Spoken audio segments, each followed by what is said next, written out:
फिर बिफरी ने कहा, भाजपा पर लगाया चुनावों से दूर भागने का आरोप। उमर अब्दुल्ला ने कहा, चुनावों के बाद भाजपा का नहीं रहेगा कोई अता पता।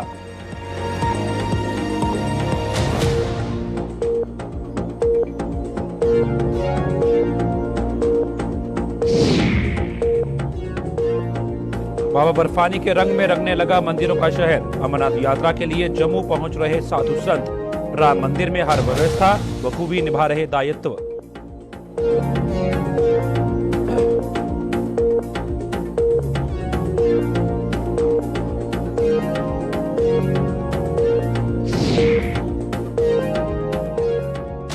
केंद्रीय गृह मंत्री के जम्मू पहुंचने पर प्रदर्शन करेंगे डेली वेजर। जम्मू में फिर प्रदर्शन कर केंद्र सरकार को सुनाई खरी खोटी। भाजपा पर लगाया 9 सालों से सिर्फ शोषण करने का आरोप।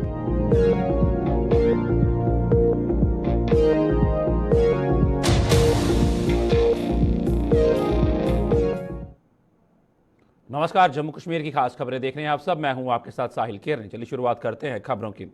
जम्मू कश्मीर में विधानसभा चुनाव करवाने के लिए जा रही नाक नुक्कड़ पर नेशनल कॉन्फ्रेंस ने एक बार फिर भारतीय जनता पार्टी को आड़े हाथों लिया है। नेशनल कॉन्फ्रेंस ने आरोप लगाया है कि भाजपा विधानसभा चुनावों से डर रही है और आज जम्मू कश्मीर में ये चुनाव करवाए जाएं तो भाजपा का सुपड़ा तक साफ हो जाएगा और इसका कोई अता पता भी नहीं रहेगा।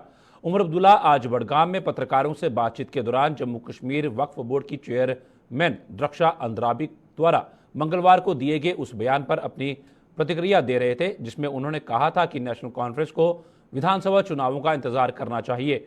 उमर अब्दुल्ला ने कहा कि भाजपा जम्मू कश्मीर में अगर मजबूत होती तो आज तक विधानसभा चुनाव हो गए होते।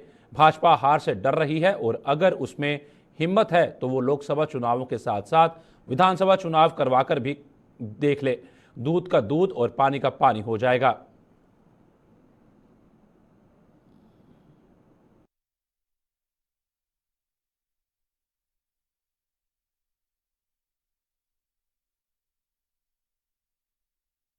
तो खुश होंगे, वो तो चाहती नहीं है इलेक्शन हो, क्योंकि उनकी पार्टी का सफाया होगा, उनका एड्रेस नहीं मिलेगा यहाँ पे।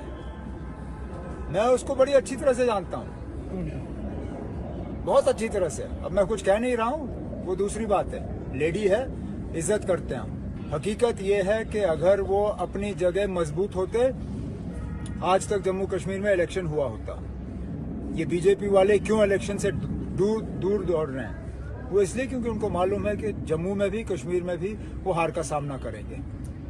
अगर उनको हिम्मत है तो पार्लियामेंट इलेक्शन तो उन्होंने कराने ही कराने हैं। पार्लियामेंट के साथ असेंबली कराएं, हम भी देखें। ऐसा मुझे वजह बताइए ना, आप ऐसा कैसे कि आप पार्लियामेंट का इलेक्शन करा सकते हो, असेंबली का नहीं करा सकते हो? आखिरकार दुनिया ये जानना चाहेगी ये क्या खिलवाड़ हो रहा है यहाँ पे जम्मू कश्मीर में। पंचायत की भी तैयारी कर सकते हो आप, अर्बन लोकल बॉडीज की तैयारी कर सकते हो आप, डीडीसी की तैयारी कर सकते हो आप, पार्लियामेंट की तैयारी कर सकते हो, लेकिन आप असेंबली की तैयारी नहीं कर सकते। क्योंकि ये जिन लोगों का आपने जिक्र किया जो यहाँ बेताज बादशाह बैठे हुए हैं, इनका एड्रेस नहीं मिलेगा यहाँ पे, तभी तो ये इलेक्शन से दूर भाग रहे हैं। आप मानते हैं कि वो डर रहे हैं? और नहीं तो क्या, नहीं डर रहे हैं तो इलेक्शन होते ना। इन लोगों को बिना इलेक्शन के इख्तिदार मिला है, यही हमारी बदकिस्मती है। ये लोग हमारे ऊपर राज कर रहे हैं बिना किसी इलेक्शन के। इलेक्शन होने दीजिए, फिर मैं देखता हूं ये क्या करते हैं। श्री अमरनाथ जी की वार्षिक यात्रा को अब मात्र 17 दिन शेष रहते मंदिरों का शहर जम्मू बाबा बर्फानी के रंग में रंगने लगा है। इस यात्रा को सफल बनाने के लिए प्रशासन जहां सभी तैयारियों को अंतिम रूप देने में जुटा हुआ है, वहीं जम्मू में साधु संतों के पहुंचने का सिलसिला भी शुरू हो गया है, जो हर बार इस यात्रा का अभिन्न अंग रहते हैं। जम्मू के पुरानी मंडी इलाके में स्थित राम मंदिर में कई साधु संत पहुंच चुके हैं और अन्य के पहुंचने का सिलसिला जारी है। राम मंदिर में रंग रोगन का काम भी जारी है और साधु संत भी उन्हें मिली जिम्मेदारियों को बखूबी निभा रहे हैं। हर साल की तरह इस बार भी मंदिर कमेटी द्वारा साधु संतों को ठहराने व उनके खाने पीने की व्यवस्था की गई है और यह मंदिर बाबा बर्फानी और भगवान श्री राम के जयकारों से गूंजने लगा है।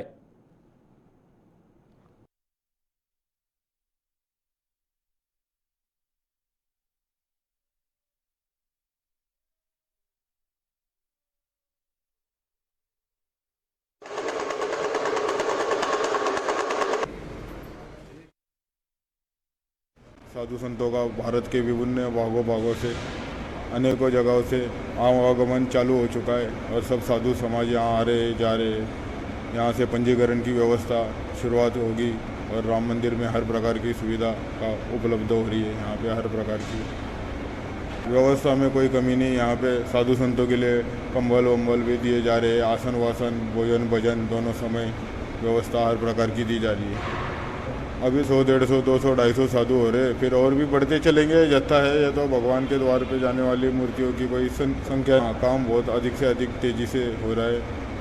चाहे पेंट का कार्य हो, कोई भी आश्रम के प्रति कोई भी कार्य हो, सभी सुविधा उपलब्ध हो रही है। मेडिकल कैंप भी लगे जा रहे हैं, हर प्रकार की दवाइयाँ भी उपलब्ध हो रही है। हमारी पग यात्रा है पैदल और 7 महीने से चल रहा है। हमको 1 महीना पहले पहुंच गए, हमें नहीं पता था कि लेट है। आ करके अपने आश्रम बैठे, अपने साधु संत को जो है सेवा पानी अपना रोटी पानी जो भी है कर रहा है। सभी जो जहाँ से आए हैं अपने भगवान को अमरनाथ की यात्रा के लिए, भगवान करे जो सबको मनोकामना पूरा हो, सबको काम सिद्ध हो, सबकी मनसा पूर्ण हो, यही हमारा आदेश है, यही हमारा ख्वाहिश है। इनके लिए सब साधु संत के लिए भोजन बन रहा है, सबके लिए पंगत होगी। अभी तो हमारा पहली यात्रा चल रहा है, पहले हम पहली बार आए हैं, हम कभी क्या आया नहीं है। इधर आपका सब साधु मिल के राम नाम और बाबा का नाम का गुणगान किया जा रहा है। और इधर का जितना साधु है सभी कोई बाबा का नाम ले रहे हैं और बात कर रहे हैं जो सारा संसार की सुख शांति के लिए, और जो साधु संत है सबको सुरक्षा रखे भगवान बाबा भोलेनाथ और अमरनाथ सबको सुख शांति से रखे। अभी अमरनाथ यात्रा पे सभी जो अमरनाथ जी के शिव जी के दर्शन के लिए जो राम मंदिर पुरानी मंडी में आएंगे और उनका हार्दिक स्वागत किया जाएगा। यहाँ पे रजिस्ट्रेशन कार्ड और उनका मेडिकल चेकअप, लंगर की व्यवस्था सारी जो महंत रामेश्वर दास जी के उपलक्ष्य में हो रही है। महाराज जी अभी चंडीगढ़ में हैं, जो उनकी आपस में कोई मीटिंग है, इसलिए वो बाहर गए हुए 2 दिन के लिए। तमाम सभी तैयारी चल रही है, लंगर व्यवस्था की भी है, पेंट की, मार्बल की, हर एक प्रकार की जो लाइट की व्यवस्था सभी हो रही है। कोई भी किसी प्रकार की भी कोई दिक्कत ना आए, जैसे पानी की सुविधा, लाइट की, पंखों की, चाहे पेंट की, चाहे रहने सहने की, लंगर की व्यवस्था के लिए सारी कुछ उपलब्ध में।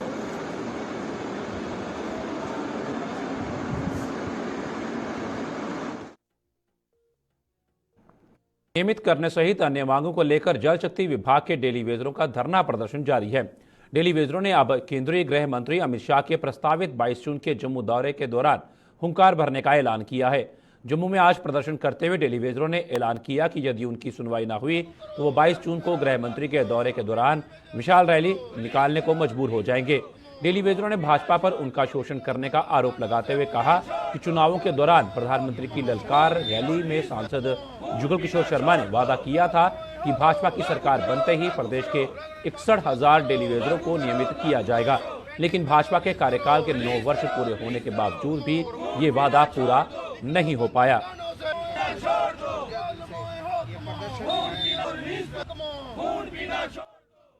आज हमारा धरना प्रदर्शन लगातार 356 दिन से जारी है, लेकिन आज तक जम्मू कश्मीर की एडमिनिस्ट्रेशन की तरफ से कोई भी सीरियस नोट लेकर के इस मसले का हल नहीं किया गया, जो कि ऑलरेडी 3 बार एलजी साहब भी मान चुके हैं कि ये मांगे जायज़ हैं, लेकिन फिर भी लिंगरान की नीति जो एडमिनिस्ट्रेशन आज तक अपनाए हुए है। और 22 जून को हमारा धरना प्रदर्शन को लगातार 1 साल पूरा हो जाएगा और उसी 1 साल पूरा होने पर हमने एक बड़ी रैली का जम्मू में आयोजन किया है। मैं आपके चैनल के माध्यम से तमाम डिस्ट्रिक्टों के जितने भी हमारे पीएचई के डेली वेजर हैं उन सबसे ये अपील करना चाहता हूं कि 22 जून सुबह 10 बजे PHE chief engineer complex Jammu में पहुंचे और सभी साथी 2 दिन के लिए जम्मू में आए, क्योंकि 23 तारीख को जम्मू में होम मिनिस्टर अमित शाह जी भी दौरा करने वाले हैं और इस बार डेली वेजर उनके दौरे का भी जबरदस्त तरीके से विरोध करेगा, क्योंकि केंद्र सरकार ने भी हमें गुमराह करने का प्रयास किया है। मोदी जी ने ललकार रैली के अंदर जब मोदी जी स्टेज पे बैठे थे तो जुगल किशोर शर्मा जी ने कहा था कि जैसे ही हमारी सरकार केंद्र में आई या राज्य में आई तो हम सबसे पहले डेली वेजर के 60,000 परिवारों के साथ इंसाफ करेंगे, लेकिन आज तक भारतीय जनता पार्टी ने सिर्फ और सिर्फ डेली वेजर का शोषण किया है। जम्मू की पहली सार्वजनिक साइकिल शेयरिंग प्रणाली अभी तक सफेद हाथ ही साबित हो रही है। लोगों की माने तो इस प्रणाली का लाभ अभी तक 4% अवाम ही उठा पाई है। लोग अभी तक सार्वजनिक साइकिल शेयरिंग प्रणाली से दूर क्यों हैं? इस सवाल को लेकर हमारी संवाददाता शिल्पा शर्मा ने उनसे खास बातचीत की। आइए देखते हैं इन लोगों का क्या कहना था। जम्मू को स्मार्ट बनाने के लिए हर एक प्रयास किया जा रहा है। स्मार्ट सिटी के तहत अलग अलग कार्य भी देखने को मिल रहे हैं। साथ ही साथ स्मार्ट सिटी के तहत जो है साइकिल्स को लगाया गया। आप साफ तौर पर ये तस्वीरें देख रहे होंगे जहां पर अलग अलग जगहों पर आपको ये साइकिल्स जो है वो देखने को मिलेंगे, यानी कि आम जनता जो है इसका उपयोग ले सके, इसका लाभ ले सके। स्मार्ट सिटी के तहत इन साइकिल्स को लगाया गया। लेकिन अब सवाल यहाँ पर कई सारे खड़े होते हैं, क्योंकि ये साइकिल्स जो है वो सड़कों पर, यानी कि जब लोग जो है यहाँ से साइकिल लेते तो है, सड़कों पर जब वापस छोड़ने की बारी आती है तो वो साइकिल जो है वो सड़कों पर देखने को मिलते हैं, नालियों में देखने को मिलते हैं। यानी कि एक बार यहाँ से आम जनता जो है वो साइकिल लेती तो है, लेकिन जब यहाँ पर छोड़ने की बारी आती है तो तब वो सड़कों पर और नालियों पर गिरे पड़े मिलते हैं। कई सारे सवाल भी खड़े होते हैं कि क्या आम जनता कितना उपयोग जो है, कितना लाभ जो है आम जनता इसका उठा पा रही है या नहीं उठा पा रही है। आम जनता से बातचीत करते हैं। स्मार्ट सिटी के तहत जो साइकिल लगाए गए हैं, क्या लगता है कि आम जनता उसका कितना उपयोग ले पा रही है? मैम अभी तक तो जैसे हम लोग भी पूरा दिन रोड पे ही ड्राइविंग करते हैं, अभी तक तो इतना रिस्पॉन्स नहीं है जितना बता रहे थे कि साइकिल के लिए हर लोग आगे आएंगे चलाने के लिए।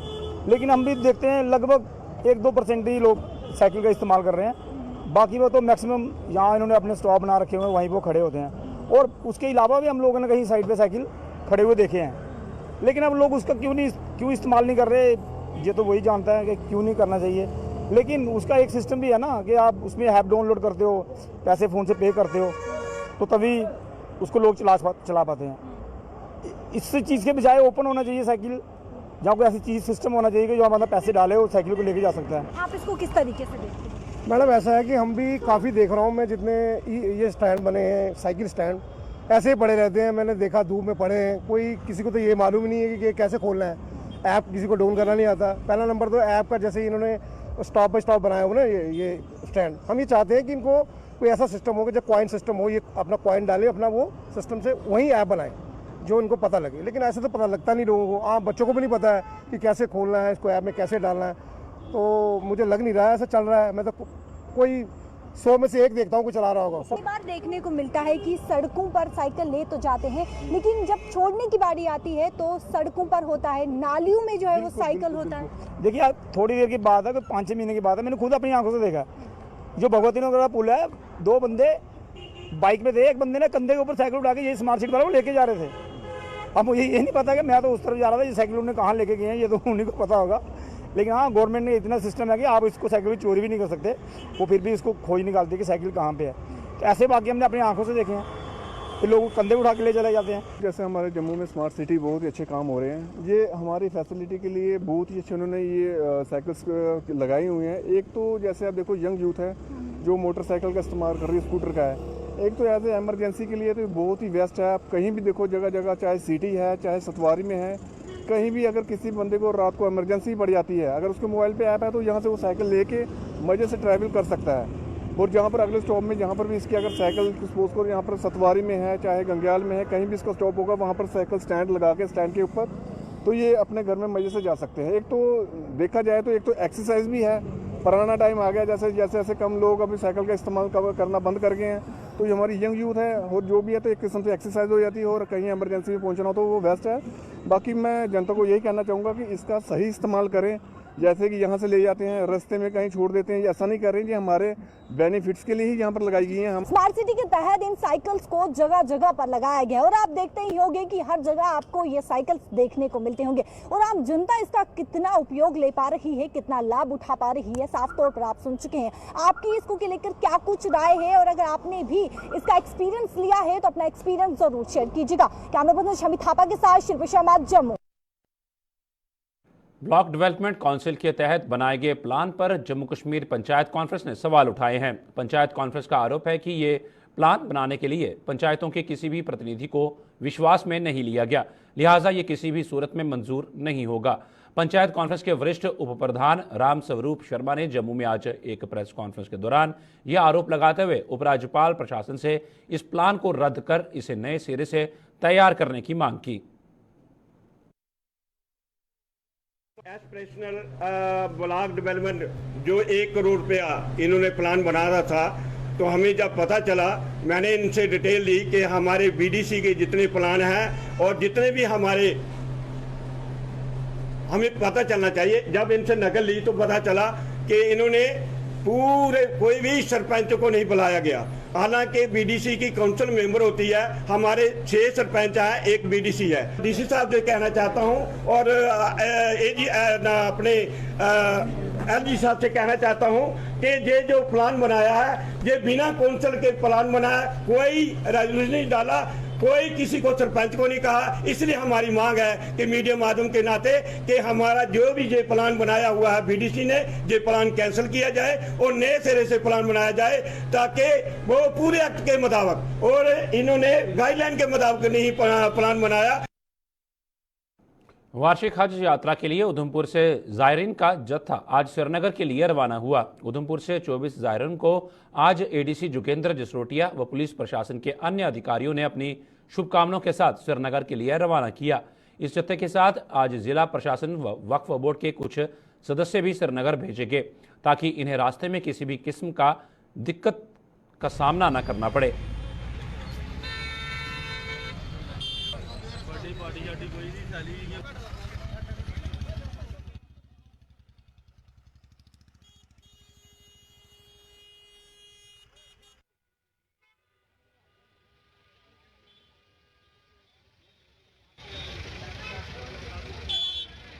देखिए, आज वक्फ और डिस्ट्रिक्ट एडमिनिस्ट्रेशन ने मिलकर यहाँ से 24 हज यात्रियों को यहाँ से श्रीनगर के लिए रवाना किया है।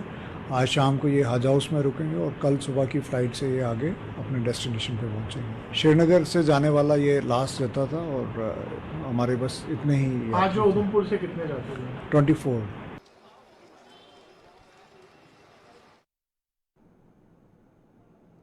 तापमान में लगातार हो रही बढ़ोतरी के साथ साथ बिजली और पानी की किल्लत भी बढ़ती जा रही है। बिजली और पानी की अनियमित सप्लाई से परेशान कठुआ के वार्ड नंबर 13 और 14 के लोगों ने आज जोरदार प्रदर्शन करते हुए जेपीडीसीएल और जल शक्ति विभाग के खिलाफ नारेबाजी की। प्रदर्शन कर रहे लोगों का आरोप था कि भीषण गर्मी से इस मौसम में ना तो उन्हें बिजली और ना ही पानी मिल रहा है। वो कई बार स्थानीय पार्षद के अलावा संबंधित विभाग के अधिकारियों से भी गुहार लगा चुके हैं, लेकिन किसी ने भी उनकी इस समस्या का समाधान नहीं किया।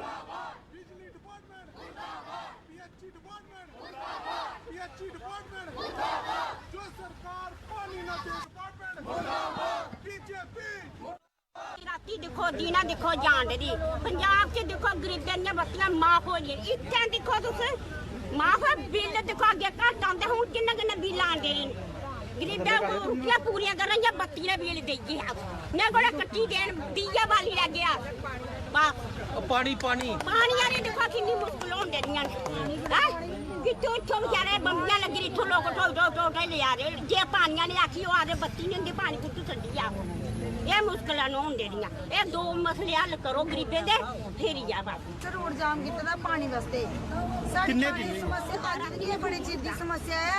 अहीं बड़े वारी दफ्तर भी जा चुके, साढ़े जेह्ड़े वार्ड मेंबर सर हुण अहीं उंदे कोल भी जाइए थक्किए, उंदे तक भी अहीं गल पजाई, लेकिन मिगी लगदा उंदी कोई सुनदा नहीं है जां पता नहीं किस सरकार ने कमी सरकार है। जदों दे अहीं इत्थे मतलब ब्याहियै औदा साढ़ा इयो हाल है इत्थे पानी दा। अहीं इयो चाहने आ जां ते साड़ियां पाइपां जेह्ड़ियां अलग लाई जाए, 200-250 मीटर पाइप जेह्ड़ी साढ़े तक पुज्जनी है वो जां कीते जाए जां नहीं जां साढ़े इत्थे स्कूल च ट्यूबवेल बनाए जाए। नशा मुक्त भारत अभियान के तहत बिश्नाह में आज समाज को दीमक की तरह चाट रहे नशे के दुष्प्रभावों के प्रति जागरूकता फैलाई गई। ड्रग्स कंट्रोल डिपार्टमेंट की ओर से आयोजित एक कार्यक्रम में वक्ताओं ने वहां मौजूद समाज के हर वर्ग के लोगों को बताया कि नशीले पदार्थों का सेवन जहां की कई परिवार तबाह कर चुका है, वहीं कई जिंदगियां भी इनसे ज़ाया हो रही हैं। लिहाजा इस सामाजिक बुराई को और फैलने से रोकने के लिए हर किसी को अपना योगदान देना चाहिए। ड्रग्स कंट्रोल डिपार्टमेंट के डिप्टी डायरेक्टर मोहम्मद इकबाल सहित कई अन्य अधिकारी भी इस मौके पर मौजूद थे।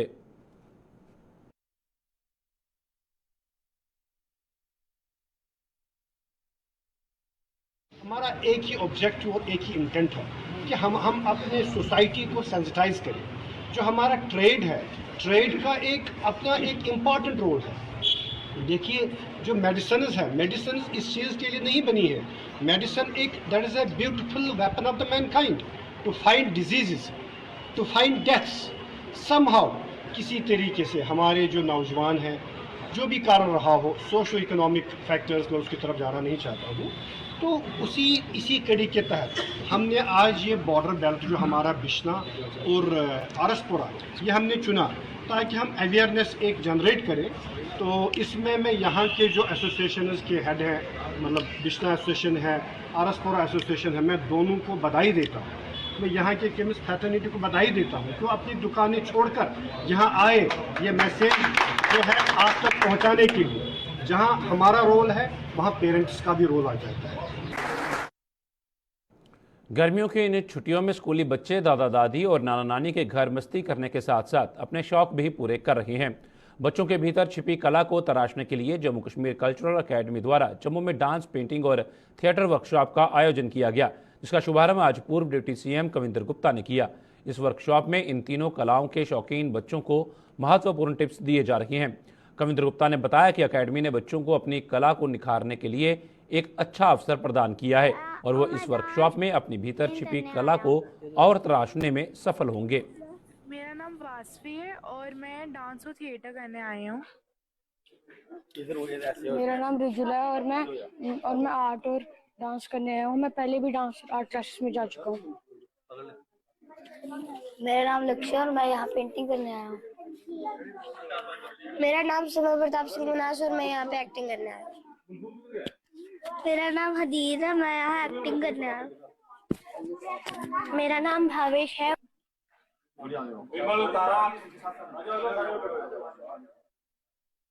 बच्चों की एक्स्ट्रा करिकुलर एक्टिविटीज के लिए एक बहुत ज़रूरी है और ख़ास करके department of art culture and languages जिसके माध्यम से ये किया जा रहा है। तो बच्चों को इनकी हॉलीडेज के छुट्टियों के दौरान, जो वकेशंस के दौरान ये काम किया जा रहा है, तो अपने आप में मुझे लगता है कि बच्चों के टैलेंट को डेवलप करने के लिए बहुत अच्छा माध्यम है। मैं भारत सिंह जी, आज वो यहाँ नहीं है, लेकिन शाहनवाज जी, डॉक्टर सुधीर महाजन जी, ये जो इनिशिएटिव लेते रहते हैं समय समय पर, मुझे लगता है कि बच्चों की मन, बुद्धि, शरीर और आत्मा, इन सभी की डेवलपमेंट इससे होती है। जम्मू के सीमावर्ती गांव अरनिया के वार्ड नंबर 3 में एक दुकान में संदिग्ध परिस्थितियों में आग लग गई। ये आग देखते ही देखते पूरी दुकान में फैल गई। आग की इस घटना की सूचना मिलते ही दमकल की टीम मौके पर पहुंची और आग पर काबू पाया। इस दौरान दुकान में रखा सामान जलकर खाक हो गया।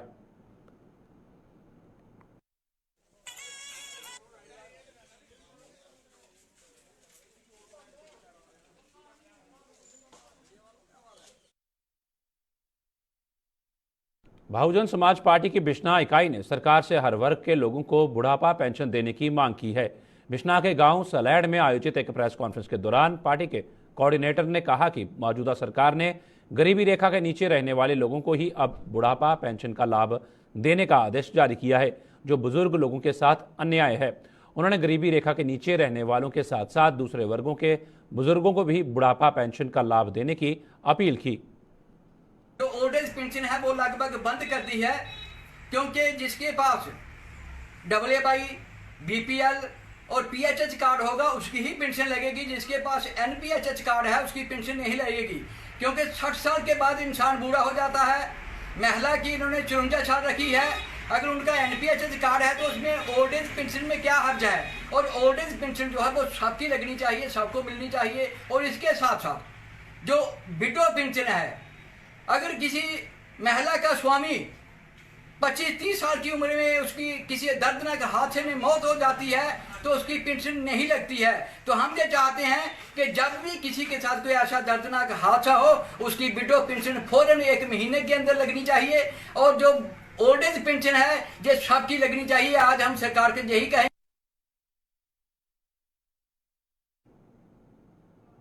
जम्मू कश्मीर की खास खबरों में फिलहाल इतना ही। दीजिए इजाजत, नमस्कार।